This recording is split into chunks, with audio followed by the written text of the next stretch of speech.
సీతారాం రాజు ఆ cinema makeup గాని, మోసగాళ్ళకి మోసగాడు మేకప్ గాని నిజంగా ఆ టైంలో కూడా ఆ క్లారిటీ కూడా స్కిన్ టోన్ కూడా సరిగ్గా చాలా ఏమంటారు చాలా నీట్‌గా కనిపించేది అంతాను. అంటే దానికి మీరేం హోంవర్క్ చేసేవారు సార్? కృష్ణ గారికి మేకప్ అనేది అది ఈజీ అనుకుంటారు. ఆ కలర్‌కి ఆ! ఆ! ఆ! కొంచెం కష్టమే. Okay sir. ఆ కలర్‌ని ఒరిజినల్ కలర్‌ని కిల్ చేయాలి. హ్మ్. ఓకే. తర్వాత ఒక ప్రొడ్యూసర్ నన్ను అడిగాడు. మావయ్య ఆ కళ్ళ కింద కొంచెం బ్లాక్ టచ్ చేయరాదా? హ్మ్. నేను చెయ్యనండి. ఏ బాగుంటుంది బాగా కన్ను కనపడదు. లేదండి ఆయన నడకలోనే వేరే డిఫరెన్స్ ఉంది. అలా పెడితే కొంచెం చేంజ్ వస్తుందండి. హ్మ్. హ్మ్. లేడీ ఎఫెక్ట్ వస్తుందండి. అందుకని నేను చేయను. హుహు. ఓకే. అంటే ఆయన ఫేస్‌ని అంత స్టడీ చేశాను. అదే సార్.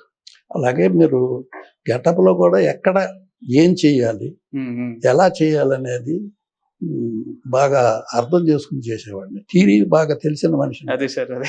నాలెడ్జ్. చాలా మంది చాలా సందర్భాల్లో ఒక మాట అంటారు సార్. ఏంటంటే తెల్లగా ఉన్నోళ్ళకి మేకప్ ఎందుకు అని. కానీ మీకు మాత్రమే తెలుసు. తెల్లగా ఉన్నోళ్ళకి కూడా మేకప్ చాలా అవసరం అని. చాలా అవసరం. హ్మ్. నల్లగా ఉన్నోళ్ళకి ఎంత అవసరం. హ్మ్. ఈ ఒరిజినల్ స్కిన్ టోన్‌ని కిల్ చేయాలి. అదే సార్. అలాగా బాగా మాకు గురువు చాలా హెల్ప్ చేశాడు. ఇద్దరు ముగ్గురు గురువుల దగ్గర పనిచేశాను. హ్మ్. సినిమాలకు ఒకళ్ళ దగ్గర, నాటకాలకు ఒకళ్ళ దగ్గర. బట్ రాజారావు గారి హెల్ప్ చాలా ఉండేది. హ్మ్. హ్మ్.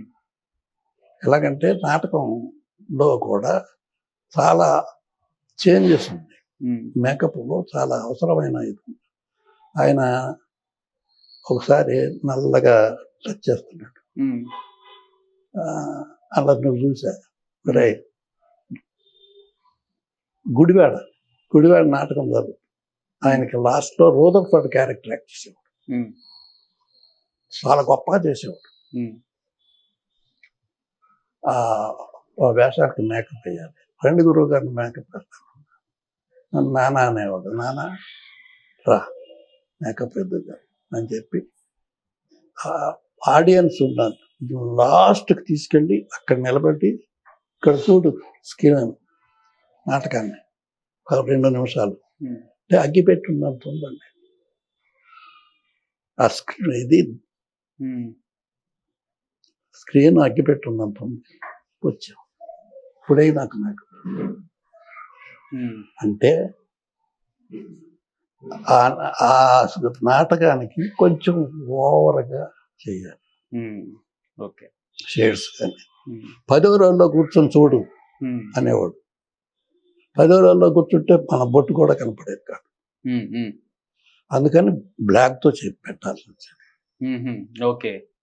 ఇలాంటివన్నీ మా గురువు చెప్పింది కాకుండా ఆయన హెడ్ చేసి చెప్పారు. అలాగా డెవలప్ అవడానికి కారణాలు ఒక మేకప్‌లో ఒక తీసుకురావడానికి కారణాలు రెవల్యూషనే తీసుకొచ్చారు.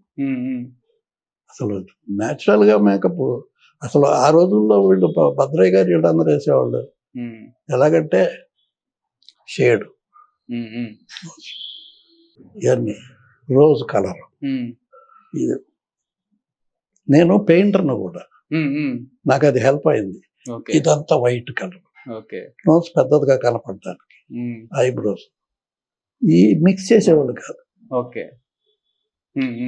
అది అసలు ఫిల్మ్‌ను కూడా ఏమైనామంటే సిల్వర్ స్క్రీన్. సిల్వర్ వచ్చేది ఫిల్మ్‌లో. ఇవాళ మీకు వచ్చింది చిప్పే. చేంజ్ రాలా. 1 బై 1 చేంజ్ వచ్చింది. అందుకని దాన్ని బట్టి మేకప్. ఇంకోటి ఇప్పుడు ఇందాక మీరు చెప్పినట్టు నాటకాలకు సంబంధించి వచ్చేసరికి బాగా డార్క్ వేస్తారు మేకప్. అవును. ఎందుకంటే అప్పుడు మళ్ళీ అది కాక మీరు నాట్య మండలి కొన్ని వీధి నాటకాలు కూడా ఎక్కువ చేసి ఉంటారు సార్. అప్పుడు విప్లవంకి సంబంధించినవన్నీ దానిలో అయితే ఇంకా భారీ మేకప్ పడుతుంది ఆర్టిస్టులకి. సో దాన్ని సినిమాలకి మౌల్డ్ చేయాలంటే ఇప్పుడు చాలా మందికి కూడా అడాప్ట్ చేసుకోవడానికి కష్టమైన పరిస్థితి. మీరు అప్పుడు ఎలా అడాప్ట్ చేసుకున్నారు సార్ ఆ పరిస్థితులన్నీ? పిల్లలు చేసుకోవడానికి కారణం మనకు మేకప్‌కి డిఫరెన్స్ ఏంటనేది మా గురువు గారి ఆధారం. ఓకే. ఫిల్మ్ మీద స్టడీ చేయటం, ఆహా, ఓకే. అది books తెప్పించటం.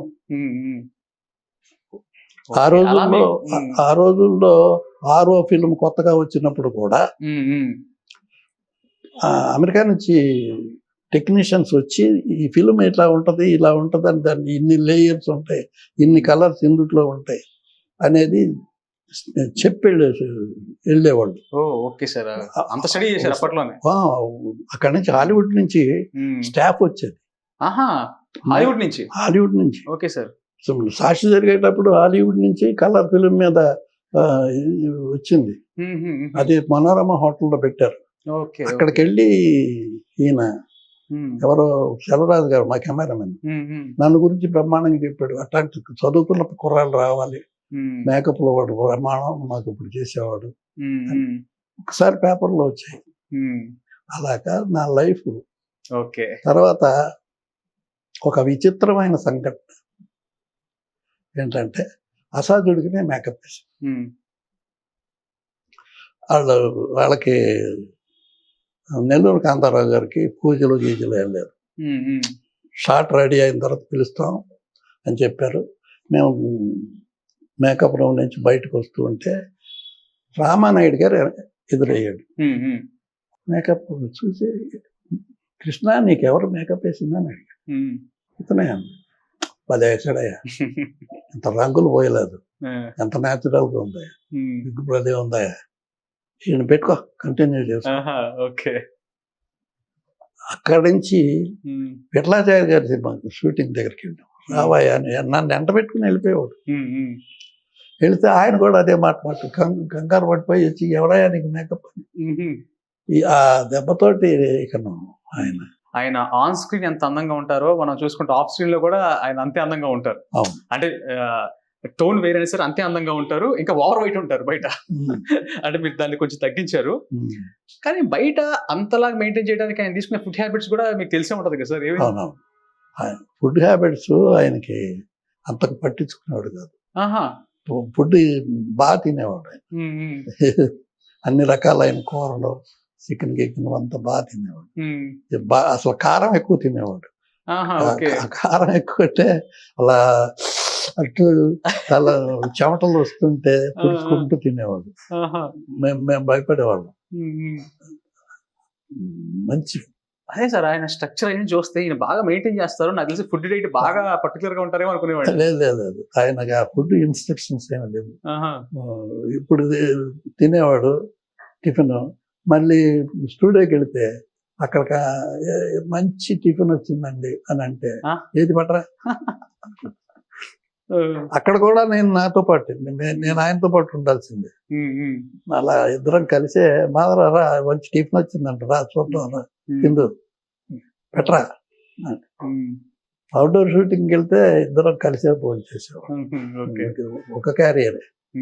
Please do subscribe to Telugu Rajyam channel. Please do subscribe to Telugu Rajyam channel. Please do subscribe to Telugu Rajyam channel. Hi అండి, నేను మీ ఆర్పీని, నెల్లూరు పెద్దారెడ్డి చేపల పులుసు ఓనర్ని. మీరు తెలుగు రాజ్యం అనే ఈ యూట్యూబ్ ఛానల్ సబ్స్క్రైబ్ చేసుకుని మంచి మంచి వీడియోలతో వస్తారు. Thank you so much. Hi people, I'm Sonakshi Verma and you please watch Telugu Rajyam and please subscribe to the channel.